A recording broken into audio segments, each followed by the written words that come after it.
얼마 전에 인터넷 뉴스를 보니까 과천에서 명문대 휴학생이 자고 있는 자기 어머니 아버지를 망치로 때려 죽이고 그 자기 어머니 아버지를 토막을 내가지고 쓰레기 봉투에다가 담아서 버린 것이 발견이 됐어요. 경찰한테 붙들렸습니다.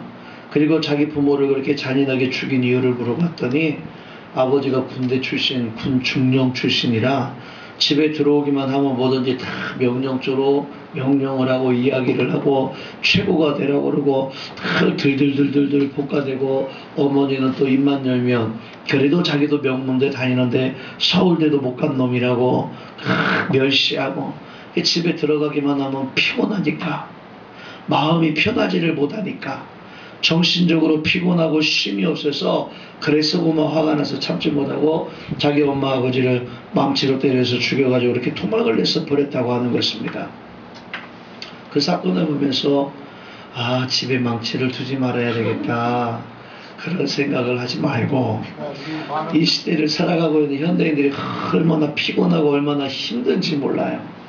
사람들은 늘 쉼을 얻고 싶어하고 있기 때문에 우리들이 막연하게 꿈꾸고 있는 이상이 뭐냐, 파란 바다가 쫙 펼쳐지고 그 밑에 야자수가 있고 그 밑에 탁 침대를 놔놓고 탁 하면서 시원한 바닷바람을 쐬면서 그 다음에 야자수 위에 떼감을 땅 떼가지고 빨대를 딱 뽑아서 그걸 탁 먹는 꿈을 꿉니다.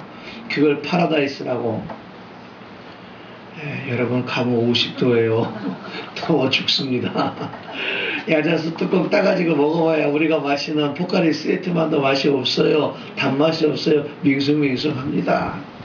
사람이 이 시대를 살아가고 현대인의 마음이 정신이 너무 피곤하기 때문에 너무 쉼을 얻고 싶어 하니까 그 마음속에 아무것도 하지 말고 그냥 그런 바닷가에 가서 푹 좀 쉬었으면 좋겠다 그런 생각을 하지만 푹 쉬는 거는 둘째치고 50도에 1시간만 나가 있으면 더워요. 호텔로 다시 들어가서 에어컨 켜고 있어야 돼. 힘들어서 못 있어. 사람들의 마음이 그냥 쉼을 얻고 싶어서 너무 피곤하고 살아가는 게 힘들다 보니까 쉼을 얻고 싶다, 쉼을 얻고 싶다, 쉼. 하도 그런데 쪼들리고 쫓겨나가 보니까요. 집에서 아무리 잠을 자도 피곤하고 힘들고 아무리 좋은 걸 먹고 그래도 피곤하고 힘들고 이 마음속에 정신적으로 있는 이 쉼을 얻지 못하니까 우리 육신이 정신이 굉장히 피곤하고 힘들어서 현대인들 얼굴 여러분 옆에 있는 사람들 표정을 한번 봐요. 저 피곤함에 찌들어 있는 저 표정들. 그래서 저는 요즘 진짜 사나이라고 하는 프로를 보면서 혜리라고 하는 여자애를 참 좋아하게 됐어요. 기합 받으면서도 씩 웃고 얼굴을 시커멓게 칠하고 훈련 받으면서도 씩 웃고 여자 아이돌인데 막 밥도 2그릇씩 갖다 삼초쌈 싸가지고 막 푹푹 먹으면서 그렇게 씩 웃는 거예요. 웃는 사람 싫어하는 사람이 어디 있겠어요? 너무 좋아. 그 표정이. 오늘 인생을 살아가는 여러분들도 피곤하다고 힘들다고 얼굴을 찌푸리고만 살지 말고 마음속에 정신적으로 믿음 안에서 신앙 안에서 쉼을 얻을 수 있는 그런 여러분들이 되셔서 오늘 여러분들 삶 가운데 늘 하나님이 주시는 기쁨과 즐거움과 소망이 넘치게 되시기를 주 이름으로 축원합니다. 첫 번째로 쉼을 얻으려면 어떻게 해야 되느냐? 짐을 모두 맡겨야 됩니다. 제가 중국 황산이나 태산이나 이런 데 보니까 말이에요. 산을 올라갈 때 너무 올라가기가 어렵고 힘이 들잖아요. 근데 자기 거를 갖고 가려니까 너무 무거워. 그래서 짐도 거기 원주민들한테 이렇게 맡기는 게 있더라고요. 돈을 주면 짐도 올라가고 돈뿐만이 아니라 돈을 주면 가마도 있어요. 사람도 태워가지고 다 올라가는 거예요. 그러나 멀미가 있는 분은 키 밑에를 하고 올라가야 돼요. 왜냐하면 가마가 출렁출렁 이러면서 올라가거든요. 짐을 맡겨야 피곤함이 쉴 수가 있는 거예요. 어떤 시골에서 온 할머니가 머리에다가 짐을 다 짊어지고 아들 집으로 온 거예요. 서울에 와가지고 아들 집을 가려니까 서울역에서 내려가지고 이제 택시를 탔어. 택시를 타고도 이 짐을 각 좁은 데서 이렇게 쪼그리고 메고 있는 거예요. 그 기사가 그랬어요. 할머니 짐 내려놓으세요. 그랬더니 아니라고 난 이 짐까지 내려놓으면 택시비도 더 받을 거 아니냐고 그냥 나만 타고 가겠다고 이러면서 가더라는 거예요. 얼마나 피곤하고 힘이 듭니까? 쉼을 얻으려면 짐을 내려놓아야 쉼을 얻을 수가 있는 것입니다. 그래서 오늘 예수님도 수고하고 무거운 짐진 자들아 다 내게로 오라 내가 너희를 쉬게 하리라. 짐을 우리 주님께 내어놓아야 우리 주님께서 우리에게 힘을 주시는 점이 있습니다. 시편 37편 5절 6절에도 보니까 너의 길을 여호와께 맡기라. 저를 의지하면 저가 이루시고 내 일을 빛같이 나타내시며 내 공의를 정오에 빛같이 하시리로다. 이렇게 말씀하고 있어요. 내가 짐을 짊어지고 있고 내가 그 짐을 주님께 맡기지 못하기 때문에 그 짐 때문에 피곤하고 힘든 거예요. 우리들이 바깥에서 큰 가방을 메고 짐을 지고 있더라도 집에 들어오면 그 짐을 내려놓잖아요. 그래야 쉴 수가 있지. 그 짐을 지고서 어떻게 쉴 수가 있겠습니까? 마틴 루터가 교회 일을 돌보다가 일이 잘 풀리지 않고 교회 일 하는데 어려움이 오고 그 때문에 고통스럽고 번민스럽고 괴로워하고 그 삶 때문에 잠도 제대로 자지 못하고 그런 마틴 루터의 모습을 보면서 그 마틴 루터의 부인이 그랬다는 거예요. 여보, 이 교회가 당신의 교회입니까? 아니, 당신의 교회를 이끌어가는 겁니까? 당신이 있기 전에도 교회는 있었습니다. 누구의 교회입니까? 그러니까 마틴 루터가 이야기하기를 당연히 이 교회는 하나님의 교회지. 하나님의 교회인데 왜 당신이 걱정하십니까? 걱정을 하더라도 하나님이 걱정을 하셔야죠. 당신은 기도만 하면 되지 걱정하지 마시라고. 그리고 나니까 마틴 루터의 모든 걱정과 근심이 다 사라져버렸다라는 것입니다. 인생의 모든 짐을 여러분 하나님 앞에 내어 맡기시기를 바랍니다. 살다가 보니까 그렇게 경제적으로도 내 마음대로 안 되고 자식들 키우는 것도 내 마음대로 안 되고 부부간의 문제도 내 마음대로 안 되고 내 마음대로 되어지는 것이 아무것도 없는 거예요. 그러니까 얼마나 괴롭고 피곤하고 힘이 듭니까? 자식들 조금만 더 커봐봐요. 우리 엄마가 보니까 광식이가 빨리빨리 안 들어온다고 며칠째 집에 안 들어온다고 걱정을 하시면서도 내가 전화 좀 하지 말라고 다 큰 놈 미저리같이 그렇게 자꾸 전화하면은 그 나중에 장가 나가겠냐고 전화하지 마시라니까 궁금해도 전화를 못하고 계셔요. 엄마, 걔는 아들이잖아. 우리 딸녀는 일주일 만에 와가지고 어제도 늦게까지 영화 보고 밤늦게 들어와서 오늘 예배 끝나고 또 친구 만나러 나간다고 나가버리고 저녁 예배 겨우 와서 예배 끝나면 또 기숙사 가버려. 딸년 얼굴도 보기가 힘들어. 일주일에 한 번 보는데도 그래. 밥 한 번 먹기가 힘든데 아니 나이 40살이나 먹은 아들을 그렇게 자꾸 전화를 하고 쫓아다니려는 마음을 좀 비우시라고. 그래도 걱정이 돼서 걱정이 되면 그냥 기도만 하면 하나님께서 지키시고 하나님께서 보호하시면 되지. 엄마가 걱정하고 근심한다 그래서 뭐 같아요? 그렇게 하지 말라고. 여러분들도 인생의 짐을 하나님 앞에 내어 맡기고 기도하시길 바랍니다. 여러분들이 걱정하고 여러분들이 근심한다고 해서 해결되어지는 게 한 가지라도 있던가요? 여러분들이 생각하고 계획한다고 해서 잘 되어지는 것들이 있던가요? 아니요. 되어지는 게 없어요. 모든 인생의 짐을 하나님 앞에 다 내어 맡기고 기도해야 하나님께서 역사하시고 하나님께서 인도해 주셔야 그 문제들이 해결이 되어질 수가 있는 거예요. 콜럼버스가 이야기했어요. 만일 대서양을 선원들의 투표에 의해서 건너가기로 했다 그런다면 난 가지 못했을 것입니다. 3분의 1도 가지 못했을 것입니다. 이런 말을 했어요. 선원들이 조금만 가다 보면 태풍이 오고 조금만 가다 보면 어려워지고 힘들어지면 선원들은 가자고 그러는 거예요. 고만갑시다 선장님. 돌아갑시다. 때때로 이 콜럼버스 선장을 위협하기도 했다는 거예요. 그러나 그때마다 이 콜럼버스는 전진하라고 명령을 내렸다는 거죠. 왜? 이 콜럼버스는 믿음을 가지고 있었기 때문입니다. 하나님께 모든 걸 다 내어 맡기고 전진하는 믿음을 가지고 있었기 때문에 4차 항해를 1502년에 마치고 나서 스페인 국왕 페르난도 왕비 이사벨라 앞에 갔을 때에 보고서에 뭐라고 이야기를 했느냐. 내가 신천지를 발견한 것은 나의 수학의 힘이나 항해술 때문이 아니라 나의 믿음 때문이었습니다. 이렇게 보고서를 썼다는 거예요. 맡기면 힘을 얻을 수 있어요. 내가 노력하고 수고하고 힘쓰고 애쓰려고 하니까 내가 하다가 보니까 안 되면 지치고 쓰러지고 힘든 거예요. 내가 하려고 하지 말고 모든 내 인생의 문제를 우리 주님께 내어 맡기고 힘을 얻을 수 있는 여러분들이 되시길 바랍니다. 저도 때때로 교회를 하다가 보면 힘들고 지칠 때가 많아요. 제가 밤마다 자기 전에 유튜브에서 혹은 다음에서 우리 태민이가 올려놓은 동영상을 열심히 듣습니다. 자기 전에 들어요. 내가 들어도 은혜로운데 늘 조회수는 작아요. 왜? 우리 교인들도 안 들어와. 근데 그나마 그래도 다음에도 있고 유튜브에도 있어서 어떤 다른 목사님들이 나한테 전화가 와서 한번 물어보면 아 내가 거기 한번 보라고 그래요. 유튜브에 설교가 올라가니까 주일 저녁 설교가 올라가니까 유튜브 보라고. 너 유튜브를 또 모르는 분들이 있어. 다음에서 검색하시라고. 다음에서 검색해서 안 나온대. 그래서 다음 동영상에서 검색하세요. 다음 검색에서 장광수라는 이름을 치고 딱 보다 보면 웹문서 나오고 블로그 나오고 그 밑에 동영상 나오는데 거기 딱 치면은 내 이름으로 우리 태민이가 많이 올려놨어요. 줄줄이 쭉쭉쭉쭉쭉 올라가 있어요. 잠이 안 올 때 딱 클릭을 해가지고 들어보세요. 잠이 솔솔 옵니다. 예배 시간에, 설교 시간에 여러분 다 잘 자잖아요. 집에 가서 자기 전에 들어봐요. 얼마나 잠이 잘 오는지 몰라요. 나도 내 설교 절반을 못 들어. 틀어놓고 자다가 보면 그냥 내 목소리인데도 그냥 듣다가 자는 거예요. 우리 주님께 모든 것을 다 내어 맡겨야 되는 거예요.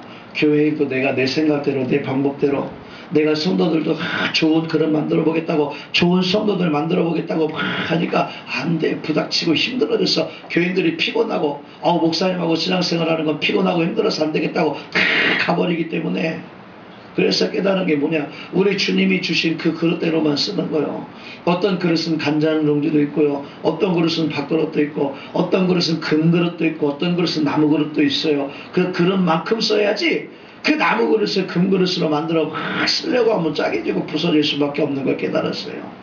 그저 교회 목회 일을 하는 것도 하나님 앞에 기도하면서 하나님께 모든 것을 내어 맡기고 내가 쉼을 얻으며 내 마음이 평안해지고 육신이 평안해지고 정신이 평안해야 내게 주신 사명도 기쁨과 감사함으로 잘 감당할 수가 있는 것이지. 조금 어려워지고 힘들어진다 그랬어. 하나님 이것도 안 되고 하나님 저것도 안 되고 이것도 피곤하고 저것도 피곤하면 삶이 싫어지는 거예요. 그러면 나도 마포대교로 가겠더라고요. 이러면 안 되겠다. 마음의 쉼을 얻기 위해서 모든 짐을 우리 주님께 다 맡겨버려야 되겠다 생각하고 결심했습니다. 여러분들도 인생을 살아가면서 어렵고 힘들다고 해서 여러분 아무리 여러분들이 어렵고 힘들다고 해도 요즘 보니까 얼마나 굶는 데가 많은지 아세요? 남미 중남미 보면 얼마나 굶는 애들이 많고 굶는 사람이 많은지 몰라요. 지금 필리핀은 보니까 70만 명이 대피하고 태풍 때문에 난리가 났다 그러고 여기저기 기근이 있고 여기저기 지진이 있고 여기저기 태풍의 일이 일어나고 여기저기 에볼라 때문에 수천 명이 죽어가는데도 불구하고 대한민국 국민들은 여러분들은 그런 걱정 없이 살 수 있는 거 얼마나 감사합니까? 걱정 근심하지 말고. 그러나 그럼에도 불구하고 또 고난과 괴로움과 환란이 있다고 생각되어질 때에도 낙심하지 말고 모든 인생의 문제를 우리 주님께 다 내어 맡기고 기쁨과 즐거움과 감사함으로 마음의 위로와 평안을 누리며 살아갈 수 있는 저와 여러분 되시기를 주의 이름으로 축원합니다. 그리고 두 번째로 쉼을 얻고자 하면 어떻게 되느냐? 온유하고 겸손해야 됩니다. 오늘 예수님 마태복음 11장 28절에 말씀하셨어요. 수고하고 무거운 짐진 자들아 다 나에게로 오라. 내가 너희를 쉬게 하리라. 나는 마음이 온유하고 겸손하니 나의 멍에를 메고 너에게 배우라. 그리하면 너희 마음이 쉼을 얻으리니. 나의 마음이 온유하고 겸손하니 나에게 배우라는 거예요. 그러면 너희 마음이 쉼을 얻는다고. 맡긴다라고 하는 말하고 온유하고 겸손하다고 하는 말은 동전의 양쪽 면하고 똑같아요. 맡겨야 온유하고 겸손할 수가 있고 온유하고 겸손해야 맡길 수가 있게 되어집니다. 교만한 사람은 맡기지를 않는 거예요. 자기가 다 하려고 그래. 자기가 다 하려고 그래. 그러면 피곤하고 힘들어지는 거예요. 온유하고 겸손한 사람은 다른 사람에게 부탁할 줄 알고 이야기할 줄 알고 낮아지고 겸손하니까 그 마음에 쉼을 얻고 평안을 얻을 수가 있게 되어지는 것입니다. 바울을 보세요. 내가 궁핍함으로 말하는 것이 아니라 어떤 형편이든지 내가 자족하기를 배웠느니 내가 비천에 처할 줄도 알고 풍부에 처할 줄도 알아. 모든 일에 배부르며 배고픔과 풍부와 궁핍에도 일체의 비결을 배웠노라. 내게 능력 주시는 자 안에서 내가 모든 것을 할 수 있느니라. 바울이 이전에는 얼마나 자신감이 넘쳤는지 몰라요. 왜? 가말리엘 문화에서 엄청난 학문과 지식을 배운 율법학자요. 바리새인 중에 바리새인이요. 로마의 시민권을 가지고 있는 사람이요. 아버지 때로부터 로마 군인의 태태를 납품하는 부자였어요. 돈도 많았어요. 그 믿음과 신앙이 얼마나 뛰어나고 열심히 특심이었는지 다른 나라까지 가서 그리스도인들을 잡아다가 죽일 정도로 아주 굉장히 교만한 사람이었어요. 이름 자체도 보니까 사울이라 괜찮아. 그럴 때는 하나님께서 그게 쓰이지 않았어요. 하나님 앞에 그게 쓰임받지 못했지만 그런 바울이 다말렉 도성에서 예수의 음성을 듣고 그런 바울의 인생이 낮아지고 겸손해져서 이제는 보니까 가장 낮은 자리에서 나는 죄인 중에 괴수라고 고백하는 그 낮은 자리에서 그리스도의 복음을 증거하고 다니는 사람이 되어지니까 이름부터도 바울이라 가장 작은 자라. 작은 자가 되어지고 낮은 자의 자리에 서고 나니까 그런 바울을 통해서 하나님께서 이 기독교라고 하는 귀한 토대를 다질 수 있도록 바울을 그게 사용해 주시지 않습니까? 온유하고 겸손하게 우리 주님께 모든 것을 다 맡기고 나아가는 자에게 하나님께서 능력을 더하여 주실 줄 믿습니다. 그런 믿음이 있었기 때문에 바울은 보니까 빌립보 감방에서도 마음의 위로와 평안을 누리며 하나님 앞에 찬양하고 감사하고 기도할 수가 있었던 거예요. 감옥과 같지도 않은 이 시대에 여러분들이 어렵고 힘들다고 말하기 전에 하나님 앞에 철저하게 낮아지고 겸손할 수 있는 여러분들 되셔서 하나님 주시는 마음의 위로와 평안을 누리며 살아갈 수 있게 되기를 주의 이름으로 축원합니다. 국경을 접한 상태에서 아르헨티나하고 칠레가 1899년도에 아주 큰 전쟁으로 번질 뻔한 위험이 있었다는 것입니다. 두 나라의 종교 지도자들이 국민들에게 호소했대요. 전쟁을 하면 너도 죽고 우리도 죽고 다 죽을 수밖에 없으니까 전쟁을 후손들에게 물려주지 말고 우리 그리스도의 사랑을 전해주자고. 그래가지고 어떤 운동이 일어나냐면 대포를 다 녹여가지고 그 대포에 철을 모아가지고 그것을 가지고 안데스 산맥에다가 그리스도의 동상을 크게 만들어 세웠다는 거예요. 두 나라를 보며 그리스도의 사랑으로 우리를 하나를 만들게 해달라고.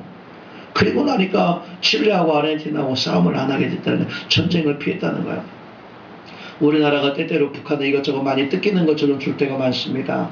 어쩔 때는 아예 확 주지 말아버리지 싶지만 주지 않다가 전쟁이라도 한번 나게 되면은요 엄청나게 많은 사람들이 다치고 엄청나게 많은 고아들도 생길 것이고 우리나라의 경제도 20년 30년 뒤로 물러갈 수밖에 없는 거예요.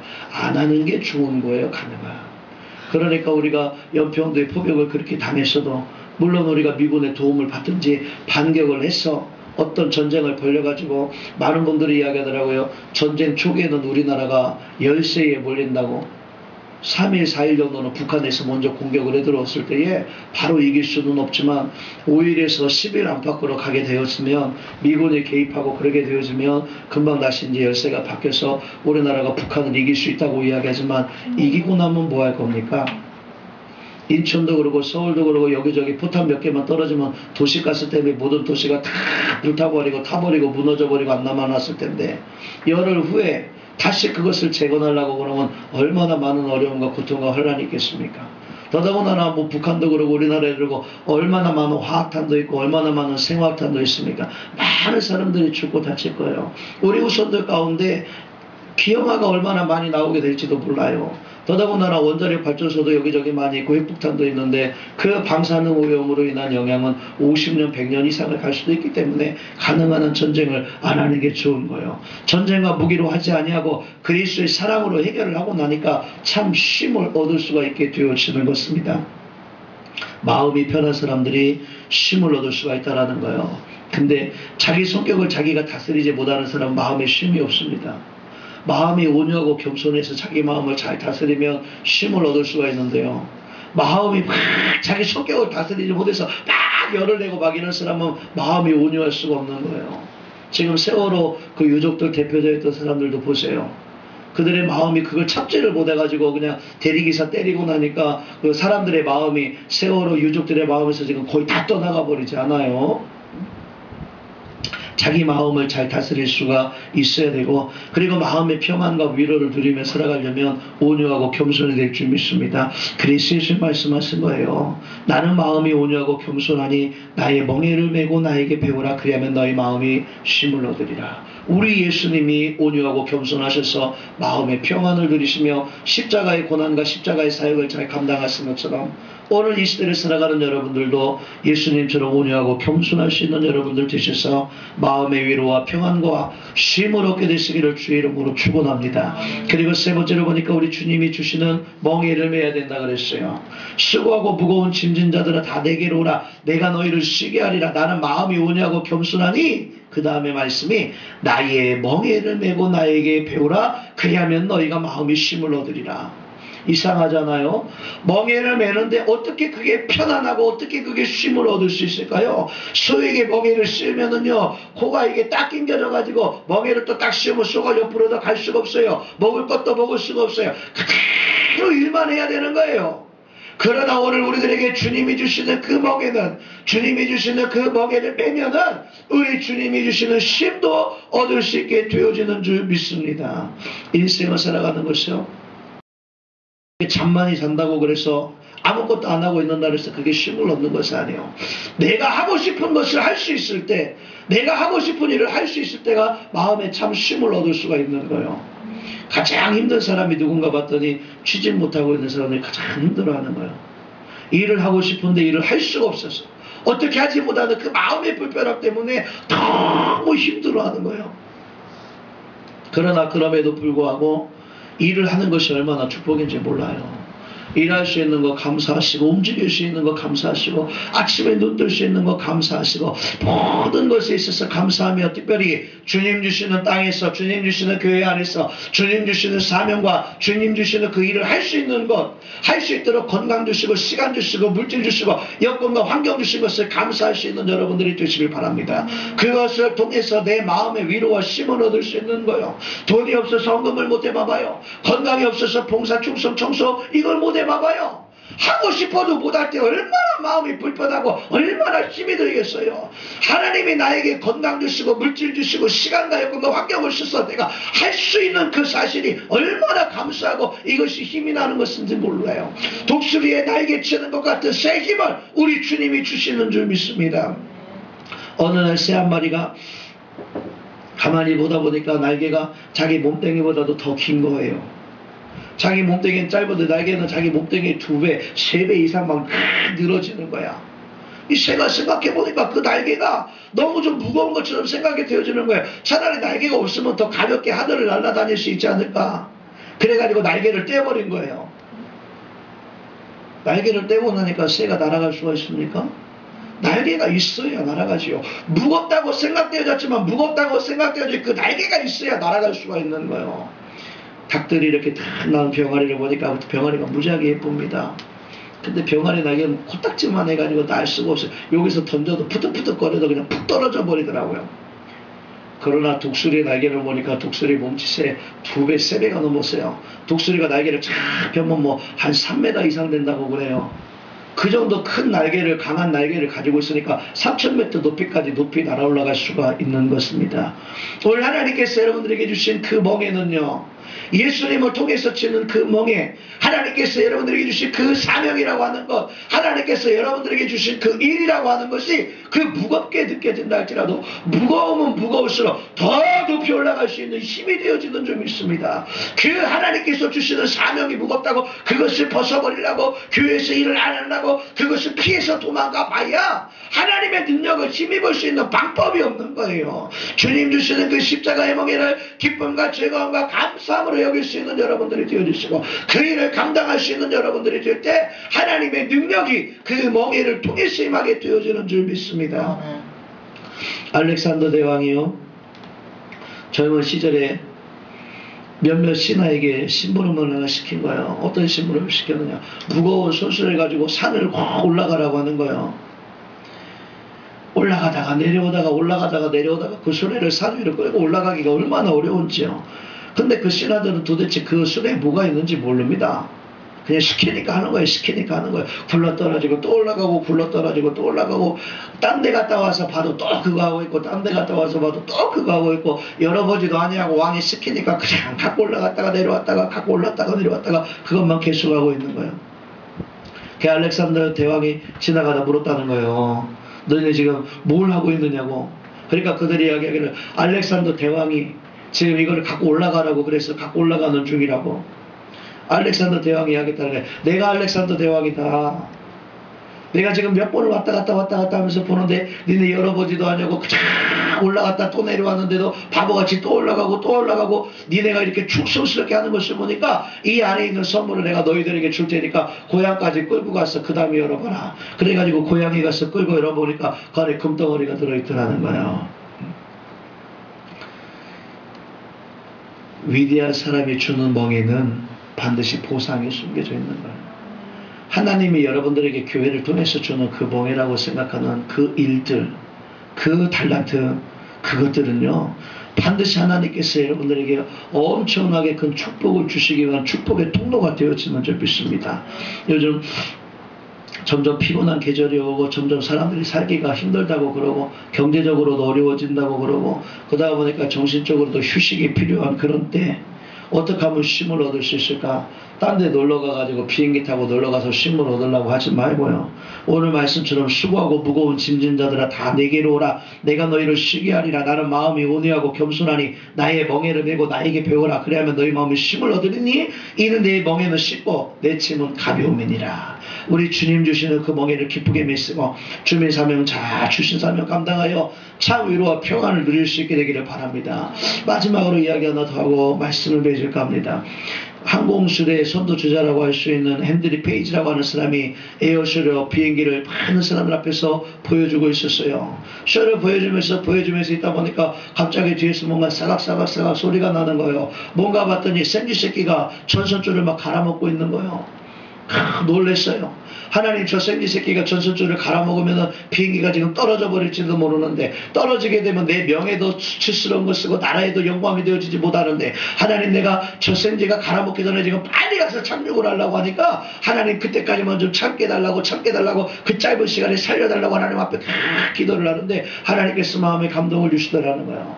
야, 밑으로 내려가지 말고 위로 올라가라. 하나님께서 그런 감동을 주시니까 하나님, 내 생각에는 내 방법에는 빨리 한시라도 빨리 착륙을 해야 될 텐데 왜 자꾸 올라가라고 하십니까? 힘들어 죽어요. 나 죽을지도 몰라요. 근데 하나님은 자꾸 위로 올라가라 그러시더라는 거예요. 그래가지고 그래, 기왕이면 이렇게 된 거 모든 것을 하나님께 다 맡기자. 그리고 하나님께서 감동 주신 대로 위로 싹 올라가다가 보니까 뒤에서 아무 소리가 들리지 않더라는 거예요. 그래서 이상하다 그래서 이렇게 다 보니까 비행기가 높이 올라가게 되니까 산소가 부족해서 없어가지고 그만 생쥐가 질식해서 죽어버리고 만 것이야. 여러분, 우리가 인생에 문제가 있을 때마다 우리는 세상을 바라보면서 두려워하거나 좌절하거나 낭망하지 말고 문제가 있을 때마다 하나님을 바라보고 하나님 앞에 기도하며 하나님과 더욱더 가까이 할 수 있는 여러분들이 되시기를 바랍니다. 베드로도 보니까 문제를 보니까 풍랑과 파도를 볼 때 물 위에서는 기적을 경험하고 있음에도 불구하고 물속에 빠질 수밖에 없었어요. 우리가 주님을 바라보지 아니하고 잠시라도 한눈을 팔면 우리는 인생의 문제 속에 빠져서 스스로 좌절하고 낭망하면서 괴롭고 피곤하고 힘들다고 말하는 것이 우리 입을 통해서 끊임없이 나올 수밖에 없는 연약한 존재들이요.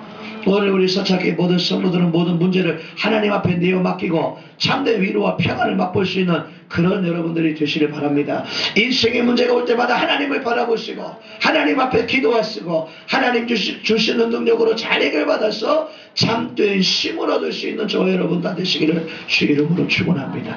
기도하겠습니다. 사랑의 하나님, 감사합니다.